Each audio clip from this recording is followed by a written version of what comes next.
Welcome back, Centurions, to Expeditions Rome. We have just been promoted to command our own Roman legion, and now we get to figure out the legion and camp management options that the game has for us. So we have two subordinates that we can report to for a lot of the functions of the camp, and right here in this tent, this is the recruitment tent, I believe. And here we are able to recruit new companions, centurions, who will lead our soldiers in battle and also in the future be able to participate in the party battles as our special forces. We have 4 different slots for our commanders, and we are trying to accomplish a few different goals as we recruit these guys. They all have a class, so we want to be able to recruit one from every different class. They are going to be suited better or worse for different kinds of engagements, and being able to have the variety will help us in sieges. And then they also have a specialization ranging between artillery, logistics, infantry, and then cavalry. They also all have an opinion of us, which translates into their morale towards us as part of our party, and the higher that is, the better they will be able to perform. Here with our 4 different recruits, we have managed to fill out all the different commander traits in terms of their classes and their specializations. As these characters gain experience, they will be able to pick up more specializations and more options as they command our legion. Here we also get to see some of the details of our legion. So the legion is at max manpower at 4,800 soldiers. Here we are at 3,200 with 150 who are currently wounded and not fit for battle. We can look to pay to replenish these, but right now I don't think we need to. I think that the legion is still sufficient to be able to push on. Is poorly defended from a land assault, and this time they won't catch us with our pants down. The general is mine. Once the main defensive force is neutralized, I'm taking my people into the city to kill him myself. Such a display would certainly be good for morale. Let's plan our attack once we have the region under control. I will prepare the legion to march on your orders. The camp will become more and more pivotal as we advance through the game. We have the logistics and hospital tent over here. Right now we don't have any use of that. We have the trader where we can go and be able to top off our resources. And then over here we would be able to engage in camp resource management and upgrading the camp. And then out of our personal tent, we will be able to do some crafting and see to other customization options. Talk about how to improve our legion's camp? I have some ideas. In my opinion, we should start by establishing an armory. We'll need a smith to staff it, but we can deal with that once we have the necessary equipment. We should also get you some better furnishings. Minucius Thermus took most of his property with him when he relinquished his post. We need iron for an armory and probably lumber to furnish your tent. Either way, we will need a tannery. Unfortunately, Lesbos is a very small island without much in the way of these resources. Once we leave this island and begin to take back the mainland, deploy the Legion to capture mines, lumber mills, tanneries, or farms. Come and see me again when we control some of these resources. Then we can start the planning. Carry on. And that is the game's kind way of saying that there is a lot more to come in terms of managing the Legion and a lot more details that you can fill in.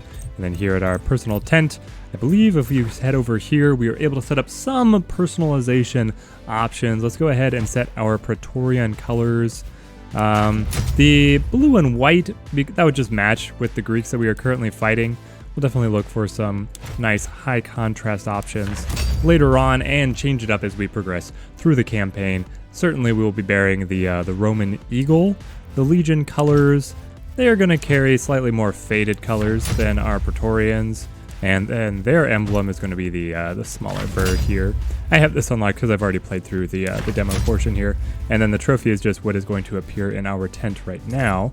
So that is about all we have for customization, but if you notice up here, we also have these are all the different upgrades that we can do for the camp. I wish they had more interesting portraits, but right now they do not.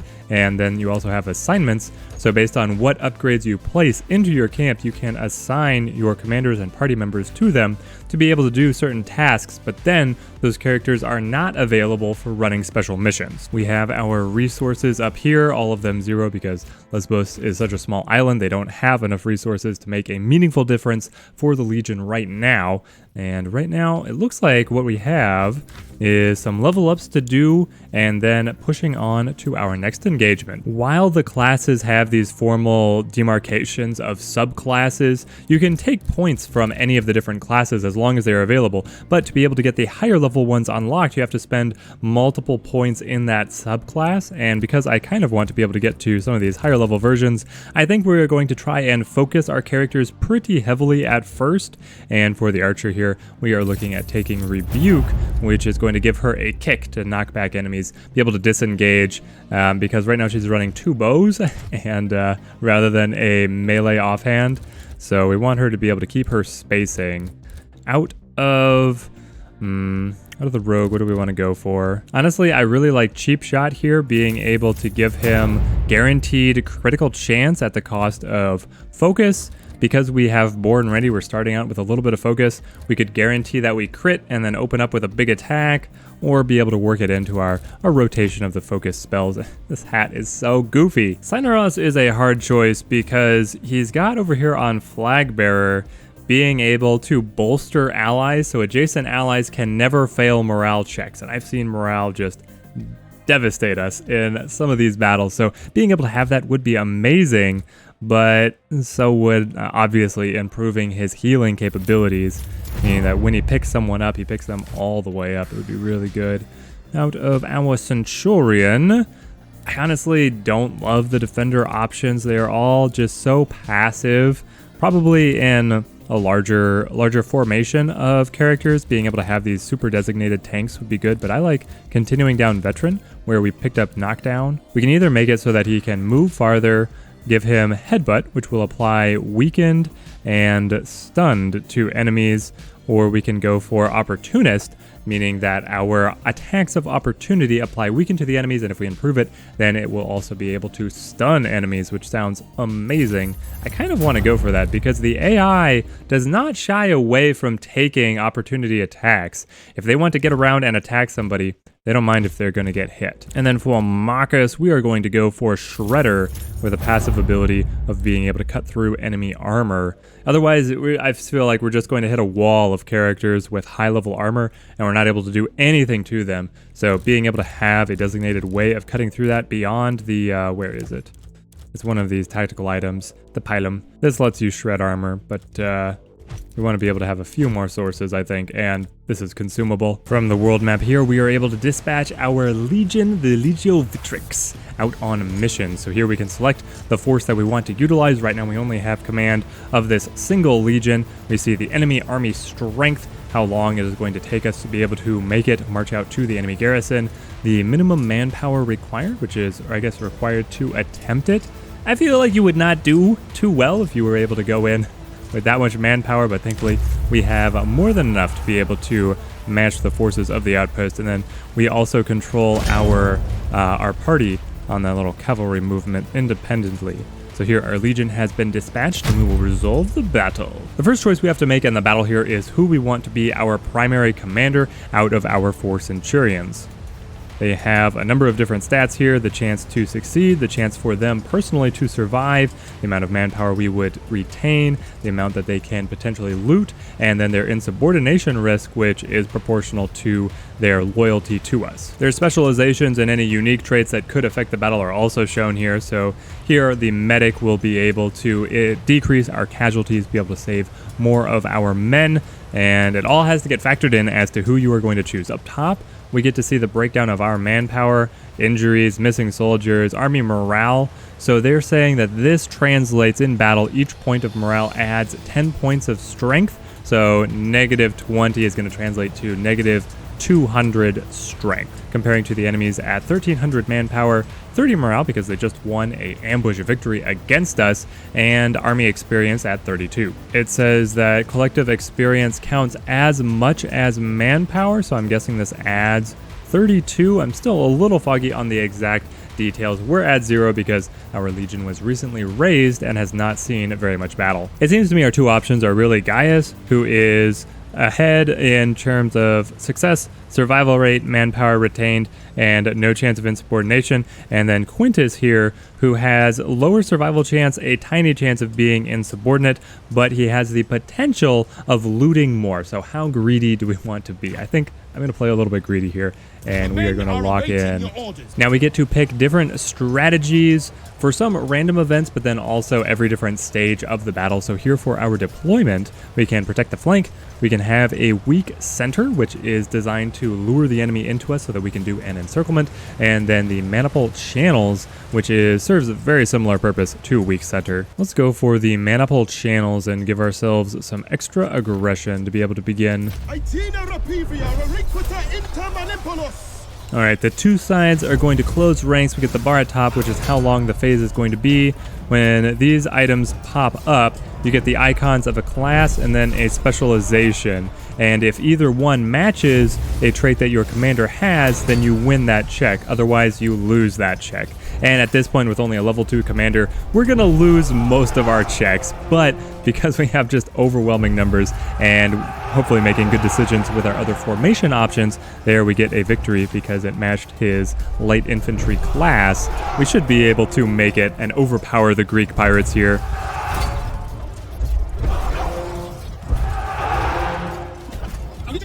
Alright, we have closed ranks with the enemy. We were able to update our tactics now that we have clashed. We see that we have added a little bit of a risk to the commander and a little bit of the risk to the centurions based on what has happened in the battle so far and the checks that we've either passed or failed.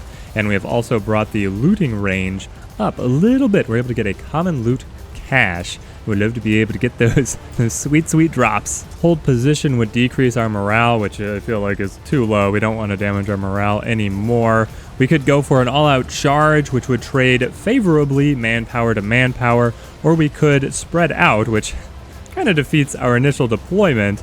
But I think that overall, the stats would end up being higher. Give them the charge. I didn't come here to battle around all day. Sweep them off the battlefield.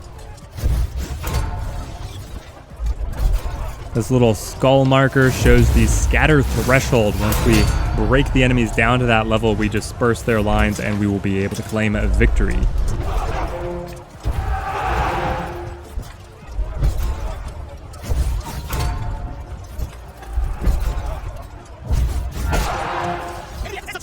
If you feel that these battles progress really slowly, you can skip through them at a faster pace, but right now I'm trying to study and figure out as we level up, try and get a better handle on what is going on. So I'm letting them play all the way out. We can lead by example to be able to get returned legionary. Right now we don't have any dispersed ones, so we don't need that. We can repel the enemy cavalry.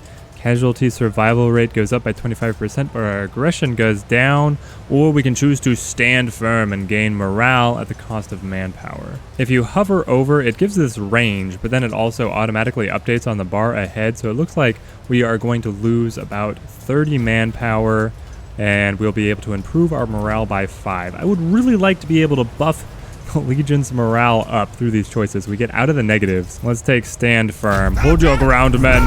Give nothing back.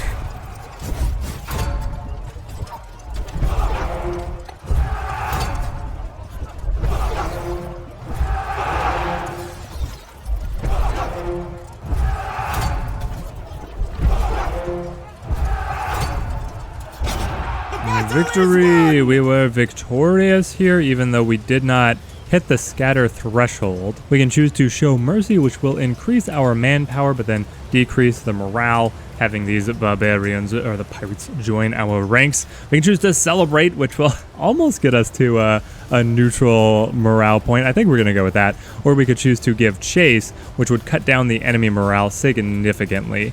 I don't anticipate having any other battles with them here, but if you were fighting a longer campaign against an enemy army and we're expecting to have to fight them again and again, potentially being able to cut down their manpower could be the choice that you would go for. Let us celebrate. The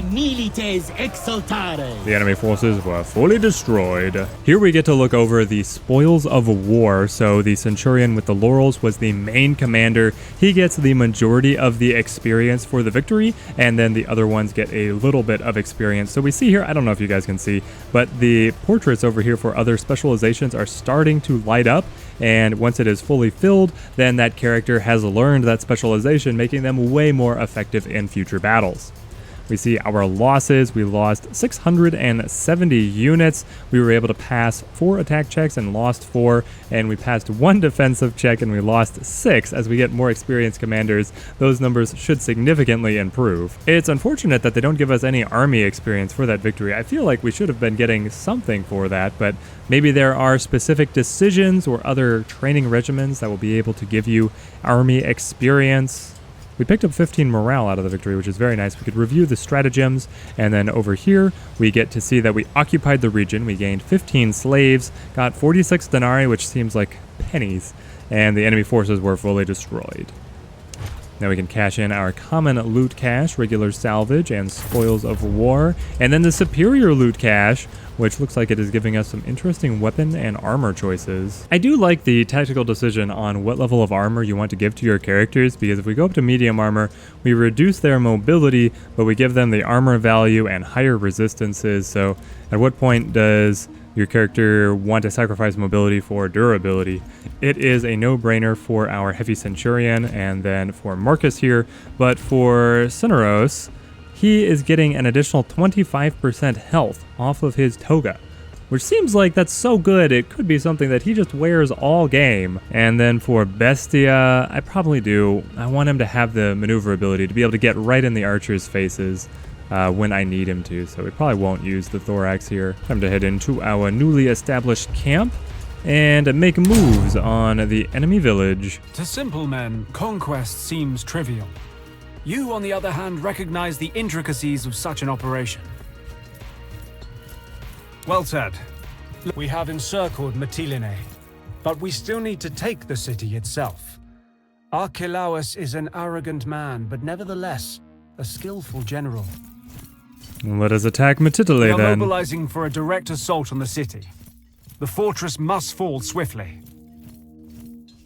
I will sneak in with my closest people through the harbor again, like before. The harbor is filled with burned shipwrecks. No Triarchus could get through all the debris. I know one Triarchus who the man with might. whose ship you came here. Good idea. Geminus has a reputation as a highly skilled navigator. As always, we are ready to march on your order, Legate. And here we see the benefits, potentially, of allowing the navigator who ran us into the pirate ambush at the very beginning to live. We had the choice of either executing him or sparing him. And now because he is alive, he owes us a favor. I think it's time that we track him down and make good on that favor. My friend, I'd heard you'd been made legatus by the consul himself. It is an honor to have hosted you on my galley. You said that I should come to you if I had need of a skilled navigator. And I meant it, wholeheartedly. Please tell me how this humble Triarchus can be of assistance. We are mounting an assault on Mytilene. I can do that. It's the least I can do to thank you. Listen, my friend, I feel compelled to come clean. Your friend the gladiator was not wrong about me. I had given our route to the rebels of Lesbos. Since you spared my life, I've laid awake every night racked with guilt. I wish I could make myself deserving of your mercy. So he was in league with the pirates, but... Ooh. I guess I can't go back now? Now's your chance to earn forgiveness.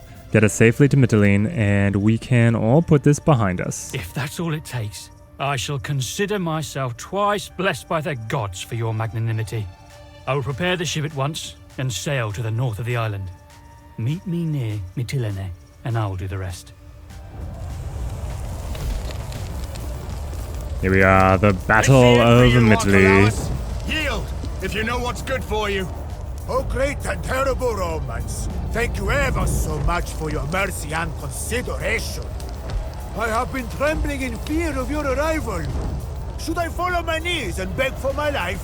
That will not change your fate. It is already too late for you. My fate is in your hands right now. And who told you it's fine to interrupt a conversation between two adults? Watch your tongue. You're talking to the commander of Legio Witrix. This young boy is barely fit to command a traveling band of jugglers. Did you really think you could challenge me here, of all the places? This is my island now. You are nothing but a nuisance. Cast a glance around you. Your island is ours already. Is it truly, though?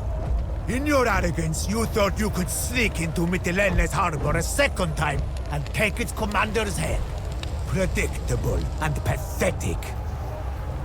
You are at my mercy now, just as I planned it. After I kill you, I'm coming for your consul.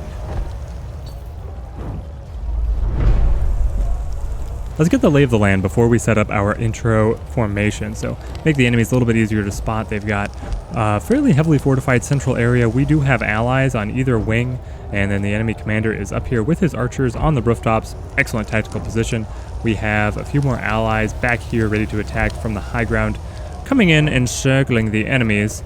We have the chance to win either through reducing his forces to 5, though he's going to keep on getting reinforcements, or outright killing the enemy commander, which is certainly what we are going to try to do. Oh, just look at his armor. That is going to take forever to be able to cut through. That makes his effective health pool absolutely enormous. Maybe if we kill him, we'll get to loot some of that armor. The centurion is just short of being able to make it up to attack the archer. So it's probably to our advantage to go ahead, pop logistics here, be able to give everybody a little bit more movement, and hey, it even coordinates our ally over there. So now, where do we want to rush up to? If we come around this way, should be able to get in a nice attack here. We'll use the defensive strike. I mean, we got so many guys coming up, we should be able to pile on. We get deflecting here. They also have this lovely pot of pylons, or javelins, that are right over there, so we're going to want to make use of that. If we sneak Bestia up, we can go for the backstab. 11 to 13 health is just short of killing him unless we use a cheap shot, which will guarantee the critical hit. So we spend our focus there, and then we go for the backstab. Yeah, oh, 10 crit. So wait, that drops him? I thought that wasn't enough. Well, I'm not going to argue too much. We'll fall back, and then we'll throw the pylum up here. That'll be able to shred 2 of the armor, and every little bit helps. Jules, what can you do for me? I think Jules could actually have a very interesting opportunity. Let's come across here, and let's go fire arrow. Fire arrow into the enemy commander. Oh, no. Okay, glancing blow. We do apply the burning, so we're able to get the status effect on there, even though we're not really doing much damage. And then we will come up here. Yeah, just take a little bit of cover here next to this urn, I guess. And then for Marcus, he will advance. Yeah, advance up here on the stairs. Yeah, maybe stay a little bit down. I don't want him getting shot full of holes with the archers. But we can move Cineros up to the top of the stairs, be able to start positioning our forces. We do outnumber him heavily, but we also have there's an archer all the way over here that could take shots at us. The burning damage takes hold. Oh, their medics? Their medics can just pick up downed enemies? That is so powerful. And then they start killing our own survivors. Great. Here comes the enemy general, on fire and everything. Here he comes. Oh, he can just ignore opportunity attacks? No, Cineros! Cineros is down already.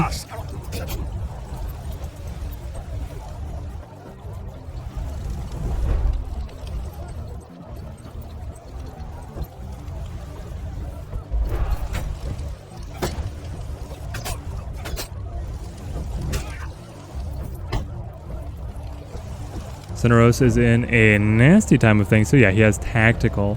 The character will not incur attacks of opportunity, so he has total freedom of movement there. He is burning, and his level of burn is at 20% health maximum per stack. Quite significant. The question is, can we knock him down here? Did we get it? No, he stays standing.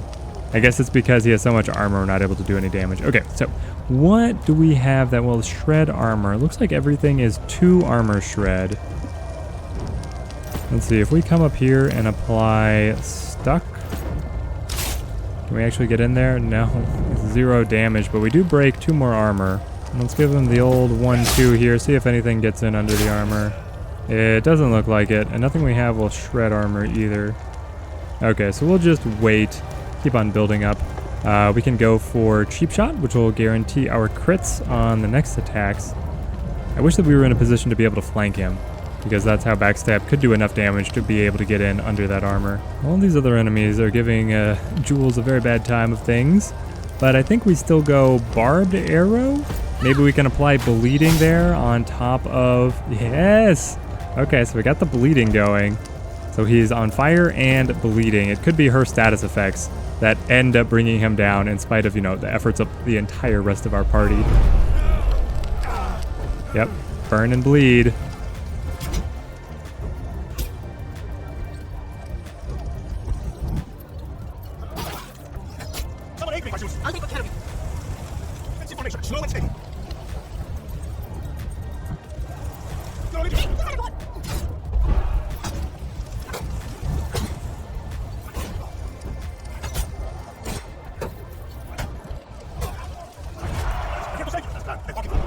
Alright, a lot of updates. The enemy reinforcements are going to keep on coming.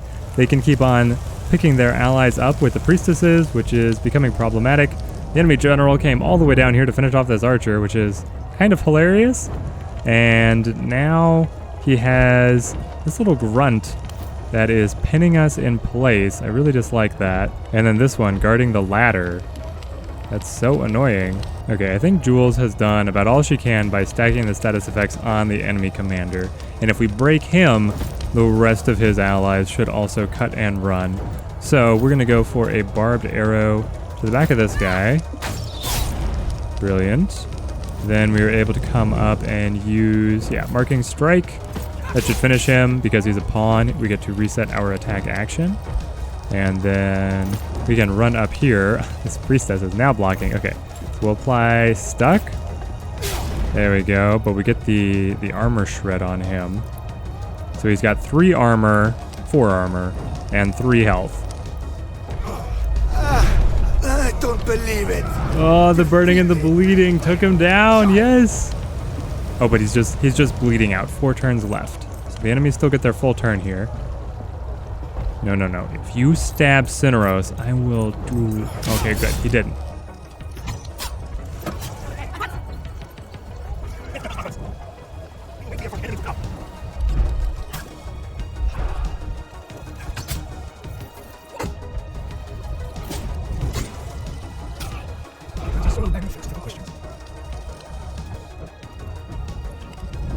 Okay, this battle has been wild. The enemies are down to 8 out of the 5. But we want to end things by finishing off the incapacitated enemy general. Stab him on the ground.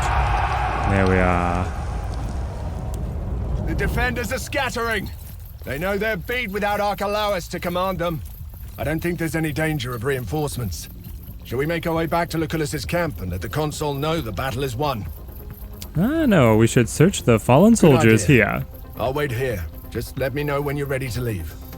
Ooh, with our little X-ray vision, there is so much loot to be claimed. So I'm going to round it all up, and then we will pick over our spoils once we've got it all. Oh, my. What a haul we got. We were able to improve this bow, and then we can grind up this old worn bow. Let's check out the shields to be able to take care of all of those. Right now we're using Aspis 1. We've got a better one here, and this one is not quite as good, so we will be able to improve that. Grind up these other shields, get them out of here. We still can't change Jules's armor options, which is interesting that those are locked, but that's fine for now. Out of Bestia, we can give you the Assassin's Cowl. That could be very good. Wow, it gives all resistances +3, and then additional critical damage and additional health. Seems to be exactly what he wants. We can actually improve our Centurion's helmet here, and then grind up Queso's old Gallia. And then we're able to get the unique crafting opportunity out of that weapon. The enemy commander's legendary sword is ours now that we have defeated him. And if we look at the attacks here, we get Gouge, dealing 5 to 9 slashing damage, and we get additional damage for every stack of bleeding, and it will remove the stacks of bleeding when you make the attack. And then Slash, you get to attack multiple targets, but the really unique piece about this is, let's see, all slashing damage applies the bleeding status to your target, which deals damage every turn. So every single attack is going to apply bleeding on top of its base damage. We are certainly going to be trying that out.